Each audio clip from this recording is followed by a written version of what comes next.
Oh, yeah, the vibe is different this time, Cowboys Nation. Welcome in to Game Day Live, the post-game show presented by Callahan Motor Company. Dallas gets the victory 28-20, and they end the dreadful 3-game losing streak on Thanksgiving. Before we get into breaking this thing down, let me tell you a little bit about Callahan Motor Company, guys.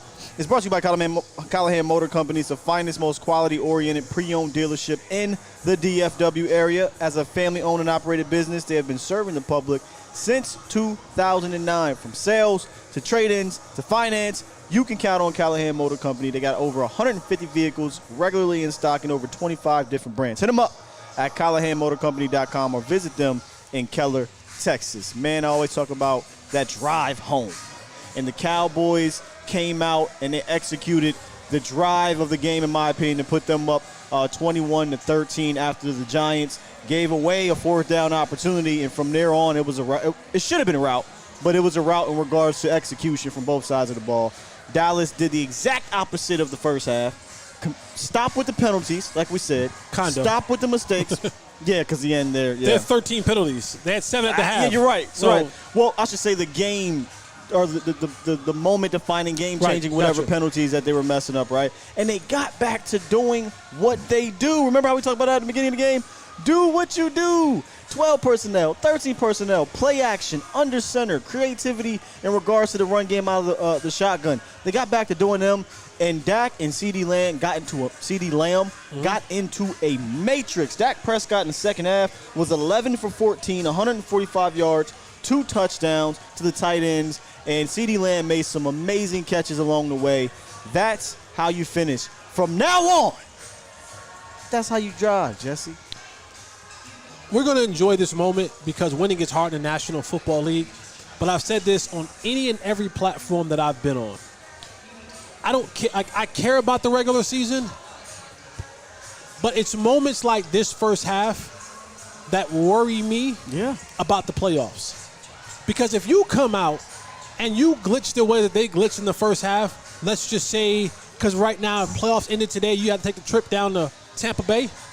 Tom Brady's not letting you off the hook. You can't glitch against them. And it's nothing against Daniel Jones, but he is not in the conversation of the above average, great or elite quarterbacks. No. And so when you start to dabble in that kind of situation with those quarterbacks, or someone who's an extremely great offensive play caller, you lose football games that way. You're playing a better quarterback than Daniel Jones, and maybe it's not 13-7 at halftime. Maybe it's 20-7 at halftime. And then now in the second half, you are now found yourself in a battle with a quarterback who is equal to or better than your quarterback. And that's playoff football right there. And so when this team comes out and they show you in the first half against a team that is absolutely decimated, absolutely broken down, lacking of talent because their players are hurt, they probably got out of this game 7 to 9 guys who are starters who did not make the trip for this football game, and you found yourself in an unnecessary battle. 13 penalties, 2 turnovers against really good football teams. That is a absolute losing formula, and we've seen it be done against those teams in the playoffs. Now, with that being said, we can enjoy. I feel like we just lost the game, man. But the thing is that this game, and I know the score isn't indicative of what happened in the second half, but you've now set yourself up to have to go perfect, and they were damn near perfect in the second half of a football game against a team like again. What if the offensive line of the Giants were better, or the run game got going? You saw they came out and they had a couple of good runs. Anything can happen in this weird game of football when you let these guys stick around, and that's the part that's upsetting to me, is that this team has been so wildly inconsistent in their performances. Even though a lot of them have resulted in wins, we've seen this up and down thing. There has not been a level of consistency enough for me to leave me completely confident going into the playoffs. We're not at that back end where you want them to kind of catch a groove and get in, but they are 4-1 in the last 5 games. But that example that you were talking about was against one of those quarterbacks. It was Aaron Rodgers. Yeah. And you did exactly, what you said. Mistakes, and Aaron Rodgers took advantage of it, and you got 14-14. Then you also let them off the hook again in the fourth quarter when you didn't, you didn't capitalize on 4th and 7 and whatnot. So you're right, and I don't really know how to come back at that to make y'all feel any better. But now we can celebrate. But winning the 3-game losing streak of Thanksgiving is snapped. We we can celebrate. They've won 2.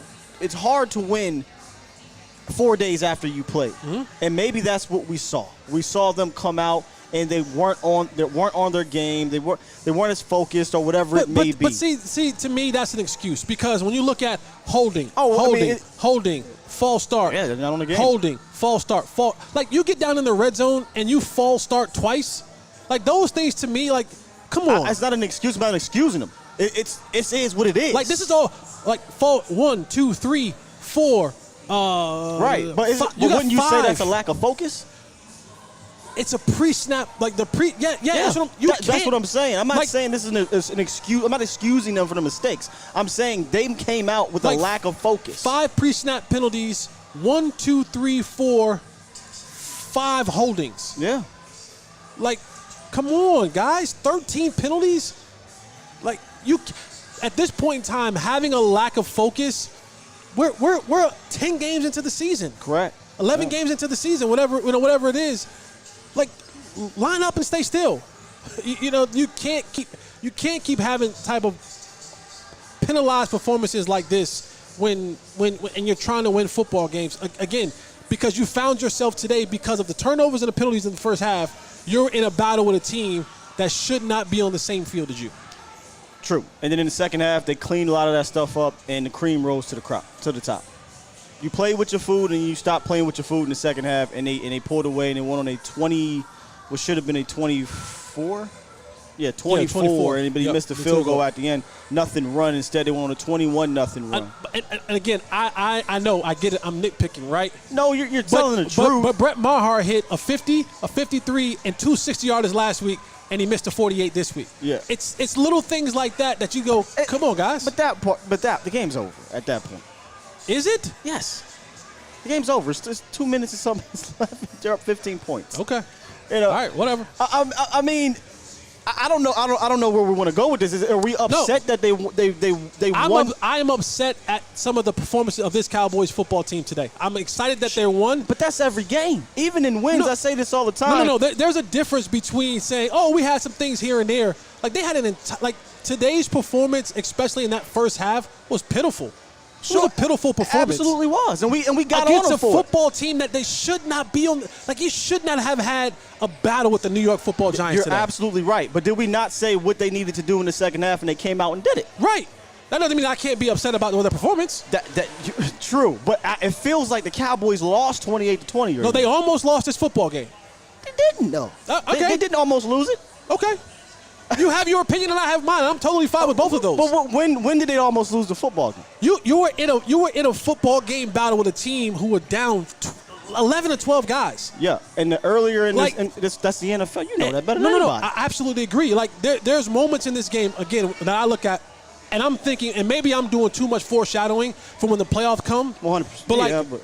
But if Saquon catches that football and converts that can turn into something different. They dropped a touchdown pass in the first half. There's things that are happening in these games that I look at and I go, we still haven't cleaned this up. We still haven't found an answer of what Anthony Brown is going to be at the defensive back position. Oh, there's a flawed team. There's no doubt about that. And to me, I look at that and I go, boy, this is going to come and bite us in the tail when it matters the most. So let's stay there. What of the issues to you worry you the most? For me, it would be the Kellen Moore play calling, game playing, game to game thing. Yep. We were joking with the guy earlier today. He was like, "Well, why can't they just do the game plan they had last week?" We were like, we kind of been saying that all year. It's like a different game plan each week. And I know that sounds nitpicky because you do kind of want to not do the same thing all the time. But my thing is do what works. And they came out in the second half and they said, all right, whatever the first half game plan was, they dished it and they did that.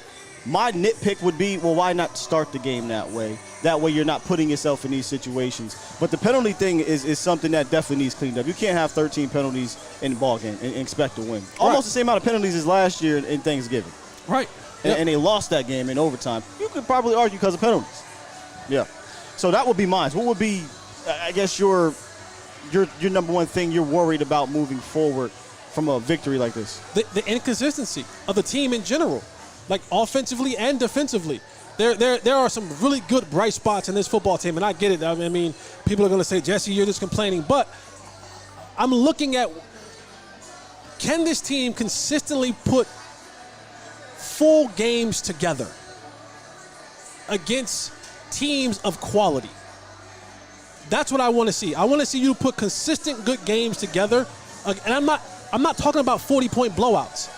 I get it. To think a team is going to beat somebody by 37 points. This ain't college football. This ain't Alabama versus Southern Mississippi South Baptist Church. I get it. But what complete football games look like and consistent football games look like, every play is not going to be successful. No. But there are certain things you look at and you go, you and I look at each other in the first half and saying, what the hell are we doing? Why are we calling this? Why are we calling that? And it's those things that we, in 11 weeks of football, we still haven't figured out a way to get from that nonsense in 11 weeks. So it worries me that going forward that this thing is still circling the Cowboys as a unit. And you don't have to agree. People don't have to agree. That's just my stance on it. I mean, I don't think you're wrong, though. I mean, there's still a flawed team figuring things out. And I say this all the time. I would much rather figure things out winning. That's what the Cowboys are doing. They're figuring these things out winning. I said this weeks ago. I don't know if I said it on here.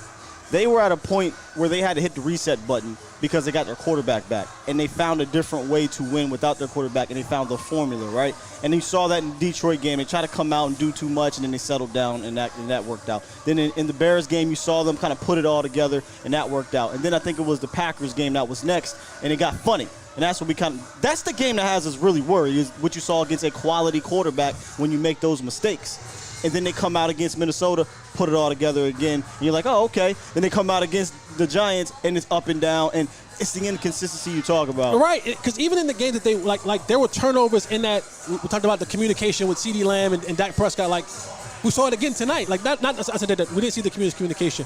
But we saw the inability for them to connect in the middle of the field, right? You know what I'm saying?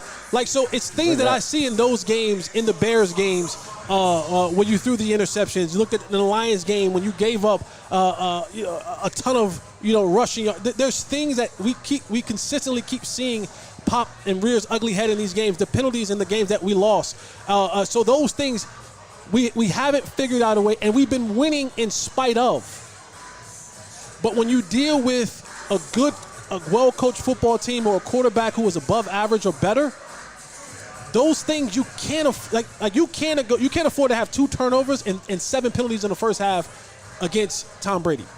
No, you can't. Or against a decent quarterback who you may face in the playoffs, or a team like the 49ers. I don't think they have a great quarterback. They have a hellified coach who puts together a great scheme. That's a good team. That's a great team on both sides of the ball.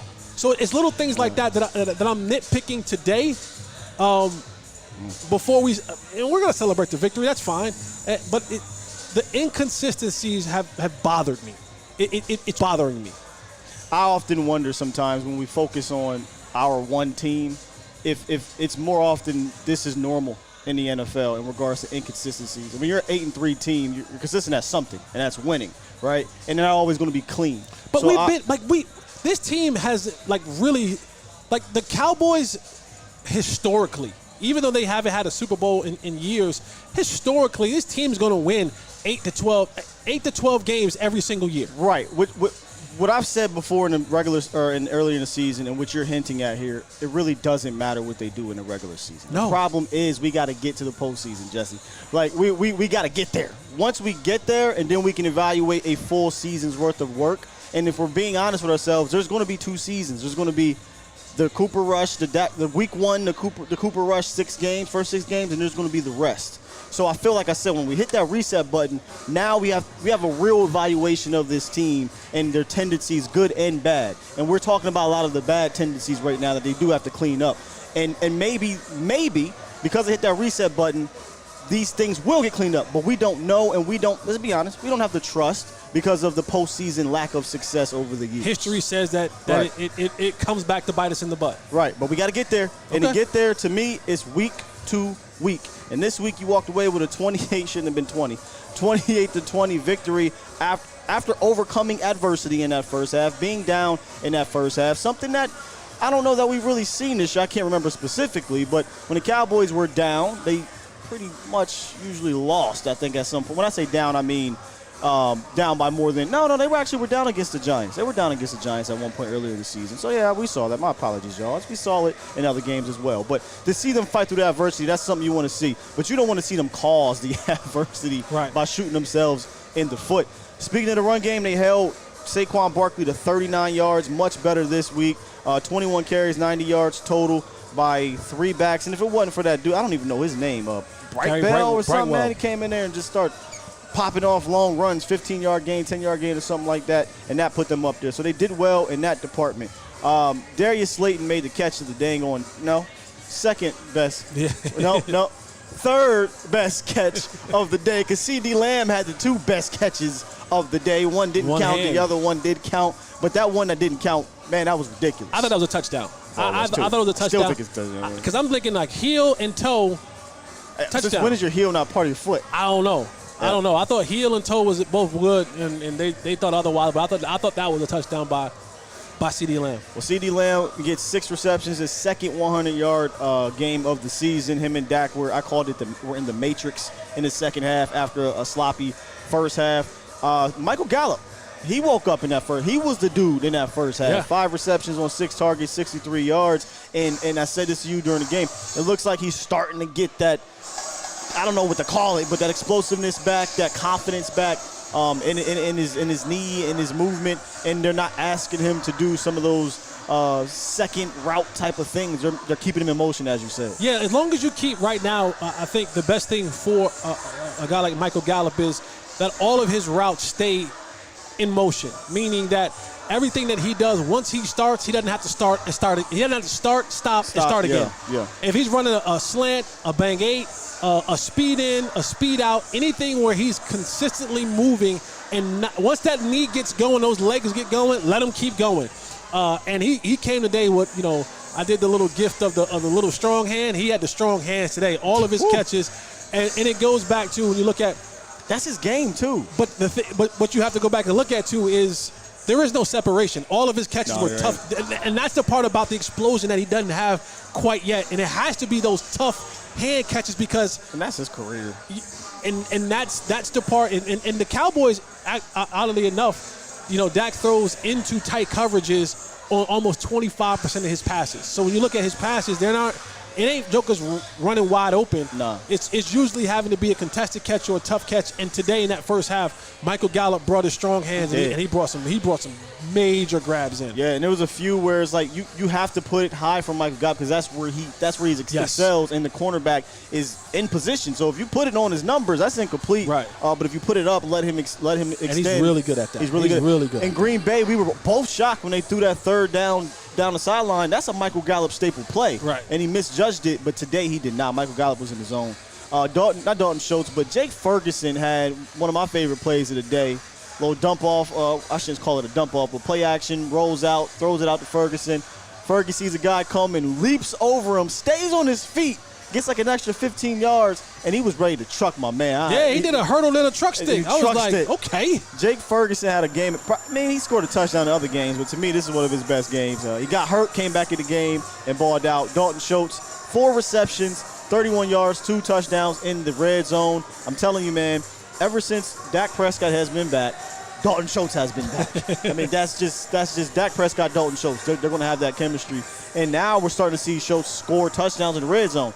He was a guy in the red zone last year for the Dallas Cowboys. Yep. On the ground, in regards to rushing, Ezekiel Elliott and Tony Pollard combined for 34 carries, 152 yards, and a touchdown with Zeke leading the way. Doing good math right there. Math, right? There you go. Shout out to public schools, baby. Shout out to public schools, baby. Public schools. Shout out to the public schools. I was happy. So I was like, wait, did I get that right? 34?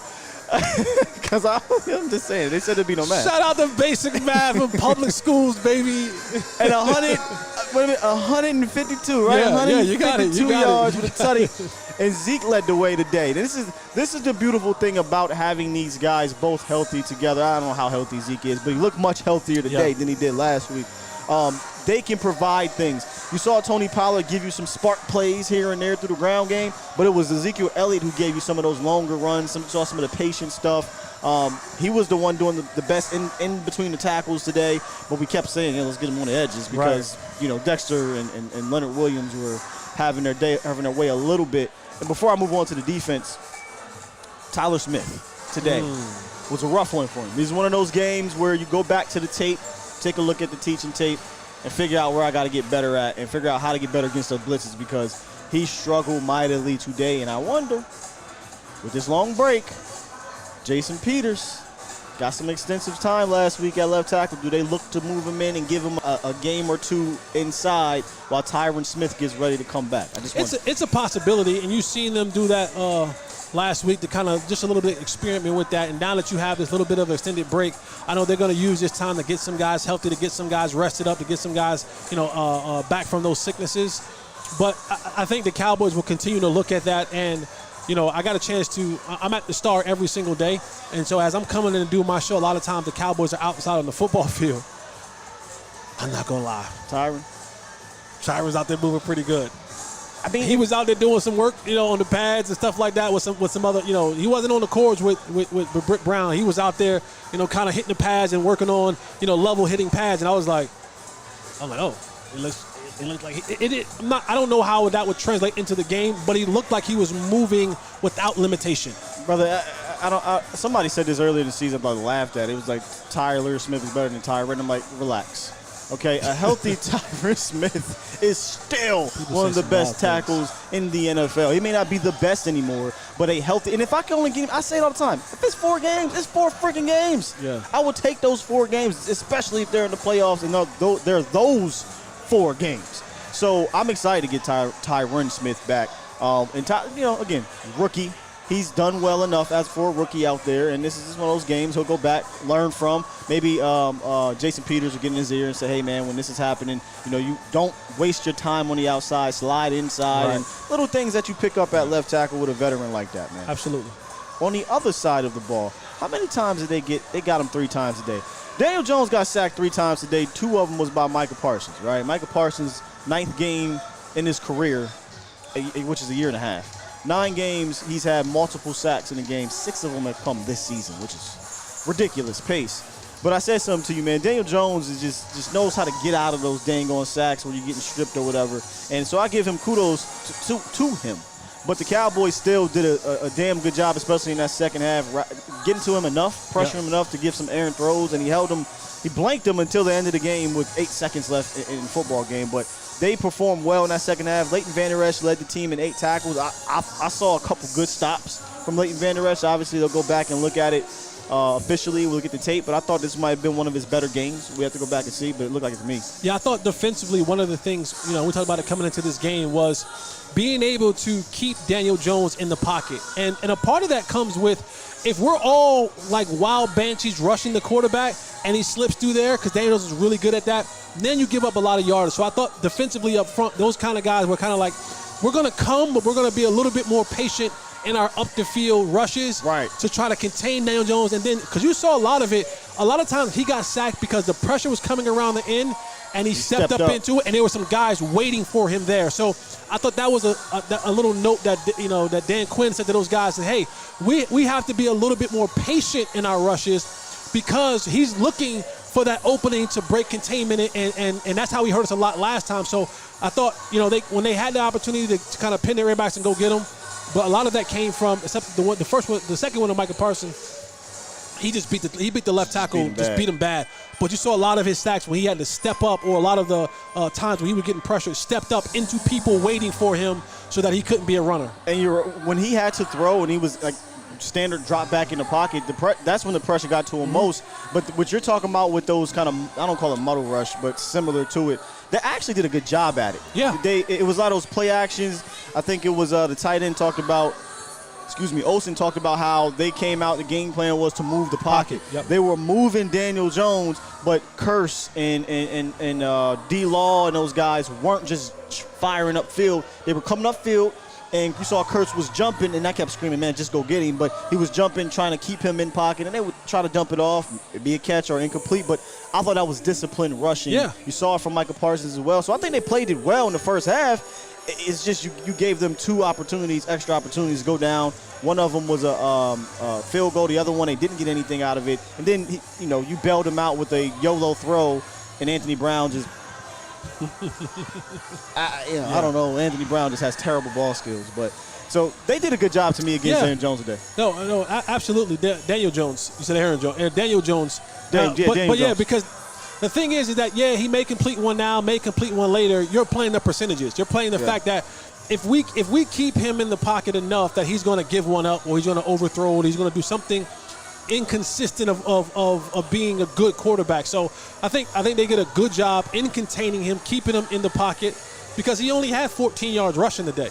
Yeah. And like I said, 79 yards last week against the Lions, and he had, I forgot what he had 70-something against the Cowboys. Against the Cowboys. So, so that's a major dash. That's 60, almost 60-something yards that you did not give up to him this time. And that's at the end of the day, that's a drive extender, a first down, or, maybe a lot of more things that can get your defense kind of extending and being on the field more. So keeping him at bay and saying, hey, if you're going to beat us rolling out, throwing these short passes, then by all means, go ahead and do it. Up next for the Cowboys, they'll get a mini bye, right? What, about 11 days or something like that? 12 days or something. Yeah, it's Thursday. Yeah, they're playing. So they'll get a nice little mini bye. They need it. Yep. All the illnesses going around in the locker room, just some of those nicks and bruises. D-Law's dealing with Zeke, still with his knee. Michael Parsons, all these players are dealing with something. Yeah. So they get this mini bye, they get a chance to go enjoy it with their families for the first time in 4 seasons off of a victory. Can you imagine going on? I mean, I imagine you did it.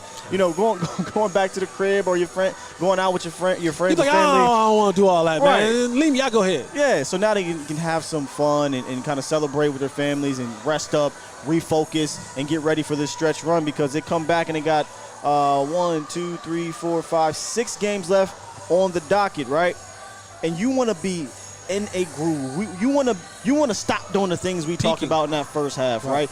You don't want to get to where you were last year, and they're going to get 2 games, 2 opportunities, maybe 3 with Washington, to prove that this isn't similar to last season. Last year they had an opportunity against Vegas a little bit. They did go to the playoffs and lost, but the main one was the Cardinals.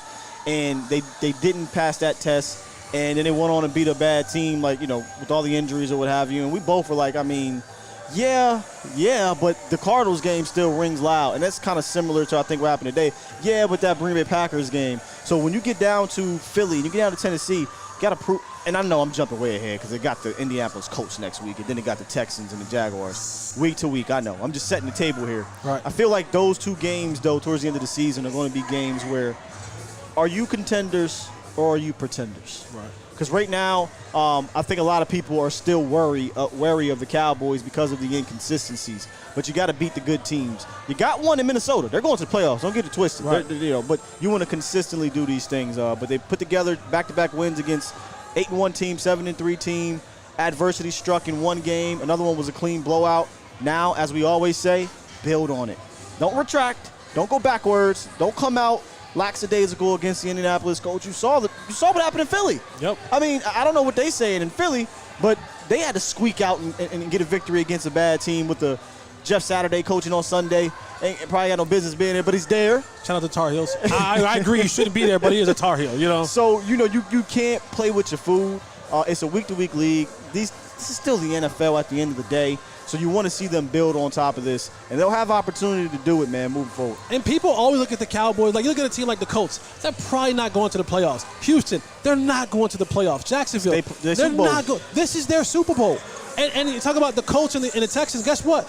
You're playing them at home, right? You're playing them at home, and so they would love nothing more than to come into your home and just create a little bit more havoc by beating you. It's their Super Bowl, so you're going to get the very best from these football teams. So you got to come in and hammer those guys early and often and take take no prisoners, have no mercy on them, and let them know that, yo, I know that you have pros on your team, but your pros are nowhere near as good as our pros. Yeah, you need to let the cream rise to the top, and even if it means you got to put a little extra heat to make it rise faster, then do so. Don't play with your food, man. But Sunday Night Football is about to begin. Again, guys, thank you for joining us on Thanksgiving. And I know y'all think I'm a hater. I'm okay with that. I'm okay. I just like to – I just call it straight. I call it straight, and I know that y'all don't want to hear that sometimes, and I'm cool with that. But just go back and look, man. The things that bit us in the butt last year came back to bite us in the butt in the playoffs. Yeah. And I get it. And we won 12 games last year. 12-5. So, yeah, y'all can call me a hater if you like. I'm totally fine with that. But until we are proven that we can get over ourselves and stop making those same dumb penalties and same dumb mistakes that we made in the regular season and the postseason, I won't stop. I will not take it back. This team is better than this football team. They should perform better than this football team. And when they get in the playoffs, they have to improve. 13 penalties against this football team is Can't have it. Especially when you did decent against the Vikings. A better football team. A better football team, yeah. And you look at your losses, all of your losses come with 9 penalties or more. And that's fair criticism. Again, that's the one thing, and I said this before, man, as a Cowboy fan, it kind of sucks because you want to enjoy the season, but in the back of your head, you know, it's the postseason. It's always the postseason that matters. Right, it's always a postseason for every team, right? But this franchise, this organization, because of 27 years, right? Yep. It's like if you had been to the game, if you had some success in the postseason, you maybe could feel a little more at ease because you've seen it, but you've had none. Yeah. So there's that kind of, we won, but then back in your head you're like, we want to blow them out, or we want to play better, we want to be cleaner, because we know if you play like that against Tom, against San Fran, against Philly, maybe against any of these better teams, it's a struggle. So build on it, and the part of building on it is cleaning these things up. Yep. Cleaning these things up. So we'll see what happens, man. You'll catch us next week after we enjoy our little mini break. We get a Friday, Saturday, Sunday off, man. And I don't know if y'all going to be back up at .com on Monday or not, or if y'all got an extended period. No, we back. We back working. Back? Okay. Yeah. I'm getting that cowboy bread. Okay. Well, I'll be back as well on Monday. Y'all know me. I don't leave $1 on the table. I need it all. I need all mine. I need all my money. Let's go. Yeah, we be back. Monday, you can catch him on the .coms. Hanging with the boys. Believe with Jeff Kavanaugh. You and I will be back on Wednesdays. Back Wednesday. Fourth and Long with Cowboys Fourth and Long on A to Z Sports. So, yeah, we eating, we working. I got to pay for this food somehow. Facts. And I'll be back, hopefully, on A to Z Sports Dallas YouTube channel Monday or Tuesday. I'm not sure which one YouTube. They said 7 days. I don't know if 7 days is Monday. I don't know if it's Tuesday, but I'll be back. If not, maybe we'll do the show here on A to Z Sports Film Room. I'll let you guys know. I'll keep you up to date with that. I'll probably hit you up Sunday about it. And then as well as Cowboys Fourth and Long on Wednesday. And then with Vox Lombardi on my boy Vox Lombardi Live, who's enjoying his Thanksgiving back with his family. Shout out to my bro. I'm also thankful for him and thankful for this Cowboys YouTube community. You guys keep it locked, man. Enjoy this dub. Have a good time. I don't know if you drink. I don't know what you do. But do it responsibly. You can't really see it. And I can't really in this. But you can see a little bit in it. I got a little something. You can see a little bit. See, he got it tailored. In the shirt. He got it tailored to do shirt it. Tailored. You better believe that. You better believe that, baby. You better believe that. Happy Thanksgiving, y'all. Happy Thanksgiving, y'all. We out of here, man. Peace. I'm in my zone, on the road to the Super Bowl. Every game on the schedule crucial, it take a toll. It don't matter if we at home or on the road. You try to tackle, I'll truck a sucker and take it soul. I'm staring at fourth and goal, gotta find an open hole. A linebacker just close a hole where I'm supposed to go. So now I'm thinking my centers are all pro, so I trust he can make a wall for wherever the ball go. Yeah, there's 5 seconds on the play clock. The crowd was loud, but they stopped. Now it's silent while they watch. The standoff in the red zone. All I see is red home. Watch me get this touchdown and this W and head home.